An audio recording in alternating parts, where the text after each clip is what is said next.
Merci à toute l'équipe de Blend que je salue parce que je suis passée il y a quelques années sur la première édition. Merci de m'accueillir, de me donner la parole parce que c'est toujours un honneur de parler devant un public et de raconter un peu ce qu'on fait dans la vie. Et c'est ce que je vais faire aujourd'hui avec vous.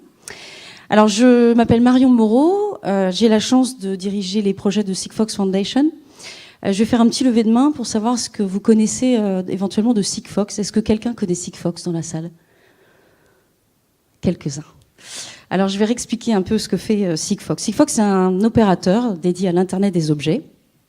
C'est une entreprise qui est basée à Toulouse, qui est née il y a 5 ans avec cette idée, finalement, de revenir à des basiques. Alors, les basiques, c'est quoi ?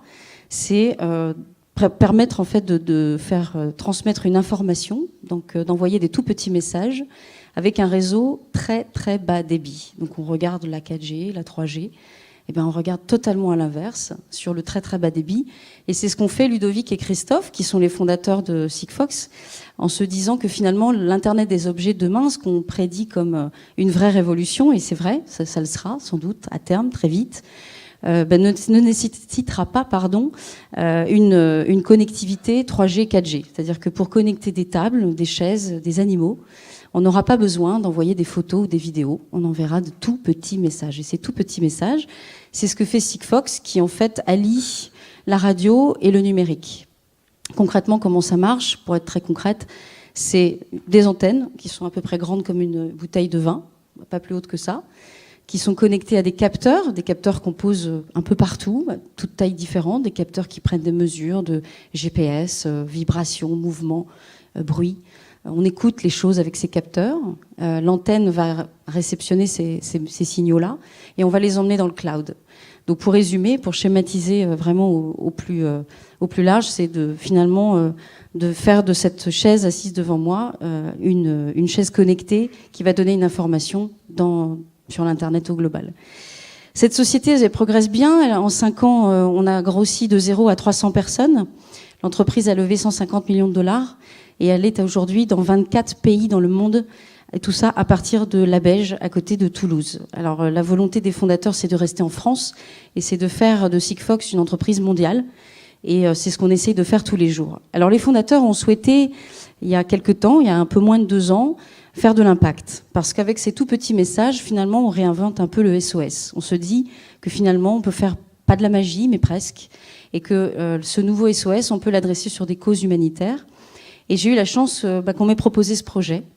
Donc j'ai mis entre parenthèses ma carrière de journaliste tech pour mener cette aventure qui est très ambitieuse parce c'est une aventure de start-up. Donc c'est aussi, et j'imagine que c'est présent dans toutes les conférences aujourd'hui, on part de zéro. Moi je pars d'une feuille blanche et on attaque le monde entier avec des causes sur l'environnement, sur la santé, sur le lien social, la communication entre humains, en utilisant des capteurs. Voilà, c'est ça la fondation, c'est d'utiliser des capteurs, un réseau qui lui est propre, qui est propriétaire, et on va essayer de sauver des vies, de protéger des animaux, des forêts, avec cette échelle qu'on se donne, c'est-à-dire de ne pas protéger un arbre, mais toute une forêt. Alors je vais vous montrer un petit peu ce qu'on a développé depuis quelques mois, puisque la fondation est née en janvier dernier.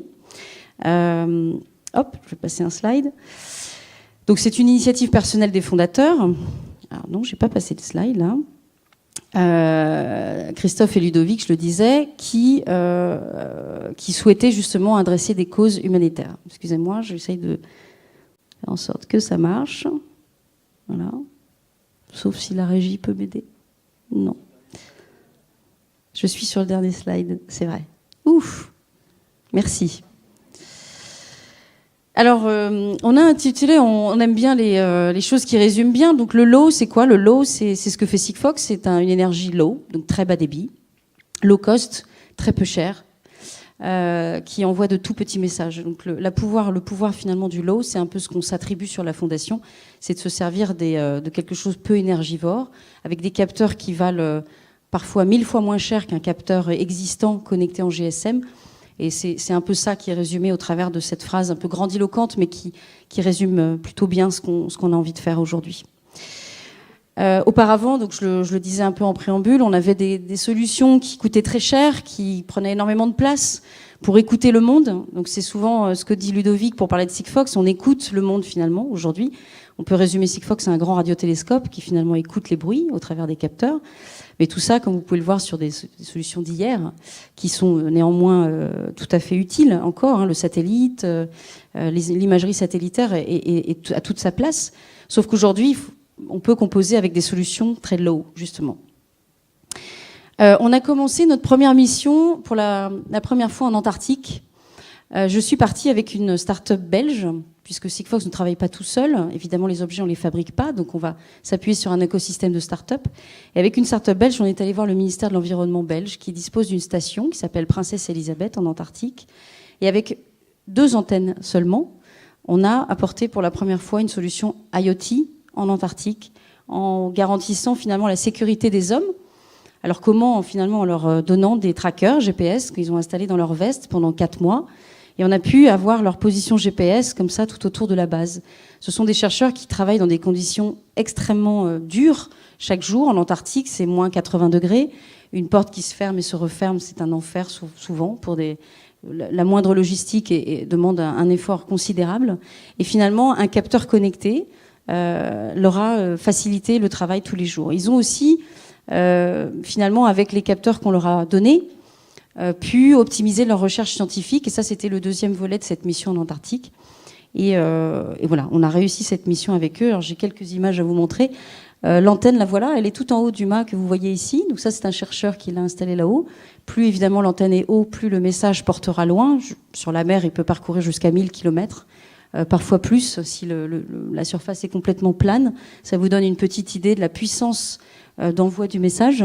Et donc, avec cette antenne installée là-bas, au milieu de l'Antarctique, eh bien, on a pu savoir où ils étaient, s'ils revenaient à la base, en garantissant finalement leur sécurité de déplacement.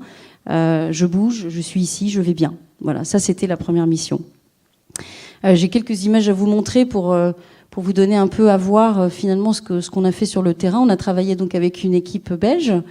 Ça, c'est la station Princesse Elisabeth que vous voyez, qui est plantée à 1400 mètres d'altitude, là-bas, donc dans des conditions extrêmes, comme je vous le disais. Et ce qui était assez formidable, c'est que finalement, le quotidien on a été surpris nous-mêmes, en fait, par ce qu'ils ont pu faire de nos capteurs et du réseau. Je vous prends un exemple. Par exemple, chaque jour, ils vont et viennent comme ça dans ce désert blanc qu'est l'Antarctique. Et ils perdent souvent des choses parce qu'on y a ce qu'on appelle un phénomène de white out, c'est-à-dire que c'est la neige qui recouvre en permanence les scooters, les motoneiges, toute la logistique. Et avec les trackers, ils pouvaient très facilement sur leur interface, ça peut être un iPad, un téléphone, tout ce qu'on veut, retrouver leurs équipements très facilement. Et là, on a justement sur un back-end retrouvé la position exacte des placements de chaque chercheur qui, encore une fois, font un travail assez difficile et contraignant sur le climat au sens large. Donc ça, c'est des choses qu'on va continuer en Antarctique. Aujourd'hui, on a travaillé avec les Belges, mais on va évidemment travailler avec les Français, on va travailler avec les Russes, avec les Américains. Et tout ça, je le rappelle, avec seulement 2 antennes. Donc ça, c'est prometteur.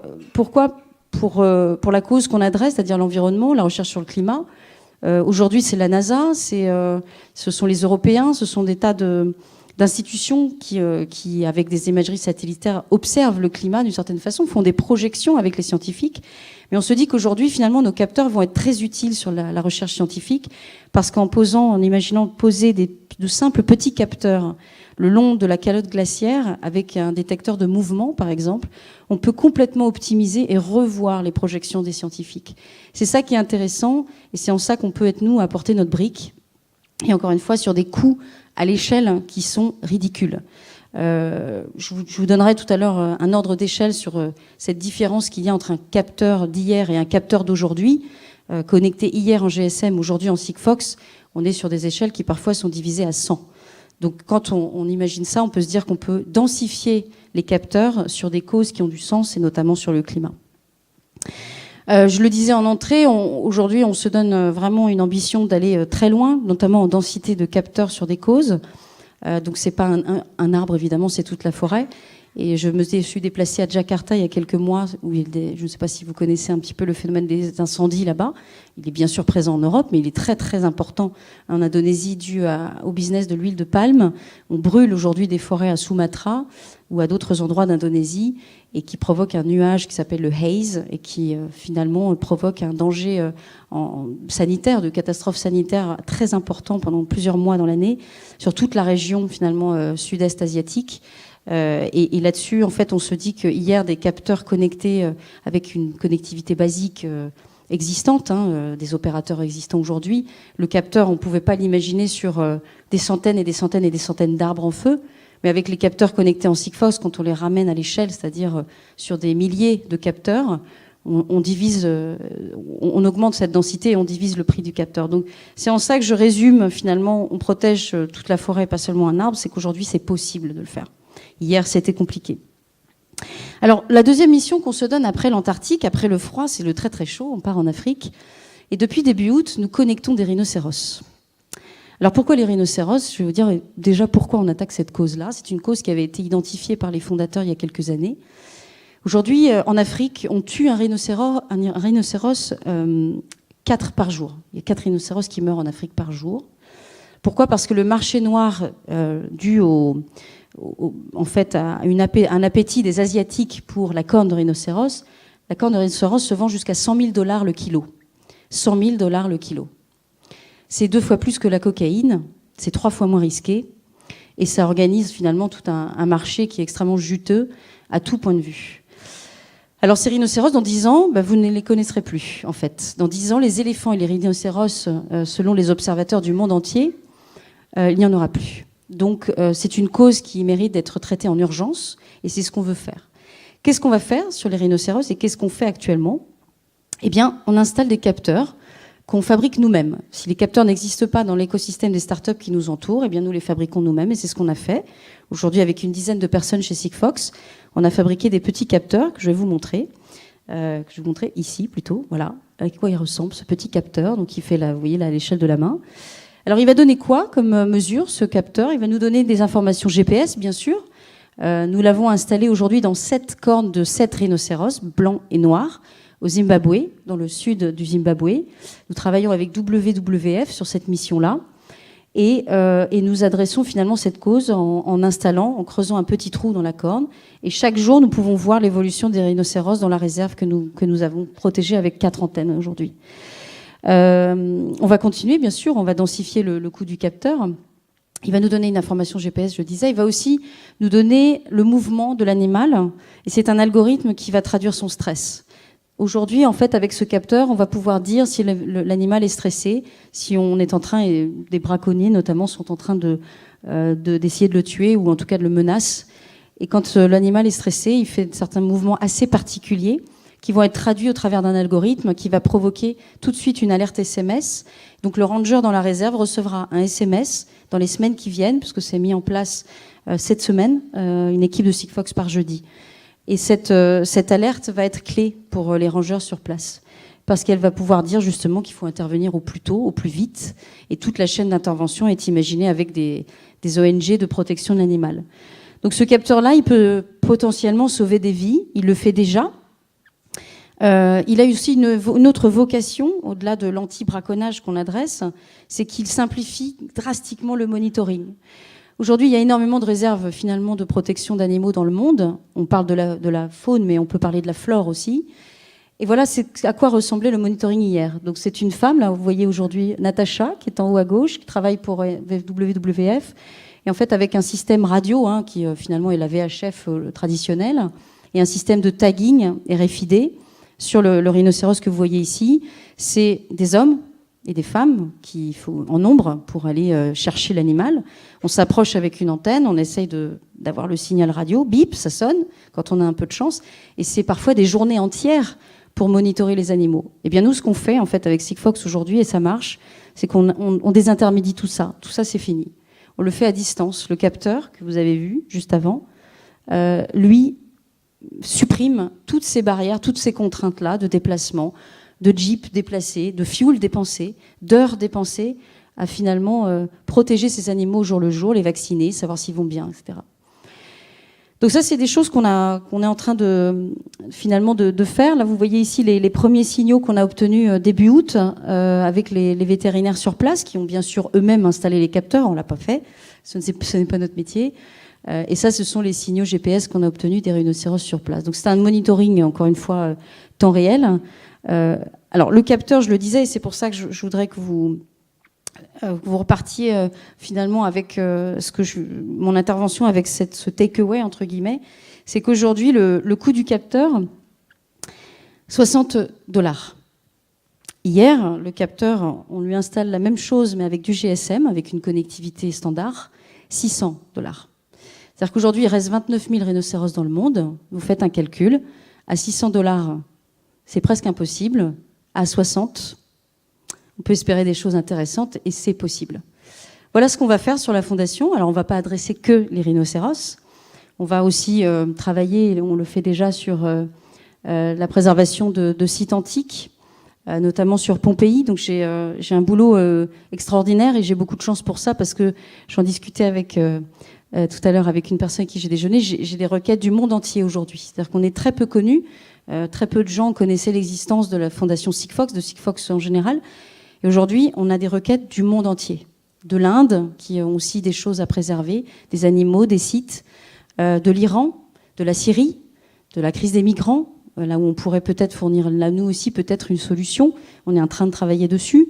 On pourrait imaginer toutes sortes de choses. Les applications sont très, très nombreuses.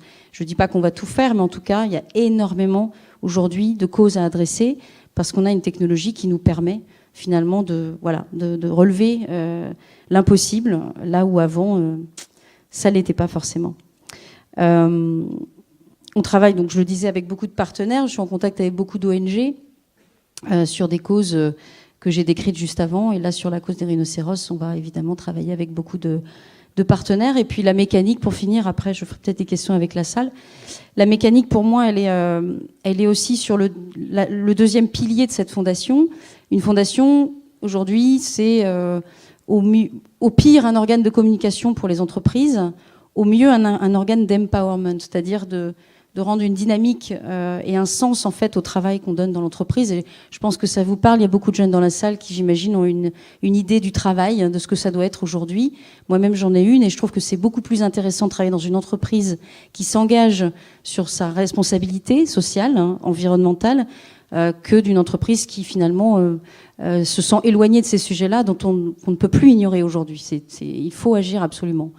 Et ce que c'est la fondation aujourd'hui chez Sigfox, qui a grandi de 0 à 300 personnes en moins de 5 ans, c'est ça. C'est aussi de les investir sur des projets. Donc je crée sur Slack des projets. Now Rhino Speak pour la mission en cours, le projet des forêts en Indonésie, les pêcheurs au Sénégal, Pompéi, les ruines de Pompéi on va possiblement connecter pour avoir un niveau d'usure du site dû au tourisme. Et en fait, je crée ces groupes-là en embarquant une série de collaborateurs, enfin, pardon, pas une série de collaborateurs, mais un groupe de collaborateurs qui se committent sur la mission, qui donnent quelques heures de leur temps, ou qui vont carrément plus loin, qui m'aident à lever des fonds en organisant des marathons, par exemple, pas plus loin qu'à Toulouse, c'est tout à fait possible, et qui, en se committant, finalement, vont s'engager. Et s'engager, ça mérite une récompense. Et les récompenser, c'est de les emmener sur le terrain. Et donc cette semaine, il y a 5 personnes de Sigfox qui partent pour la première fois au Zimbabwe, qui vont survoler en hélicoptère et qui vont faire de leur métier une concrétisation directe qui aura un impact sur la cause qu'on adresse. Voilà ce que c'est aussi la fondation chez Sigfox. Et puis on va essayer de faire notre maximum pour faire le plus d'impact possible. Notre compte Twitter, c'est Sigfox Nation et je vous invite avec grand plaisir à nous suivre si l'aventure vous intéresse. Merci à tous et à toutes.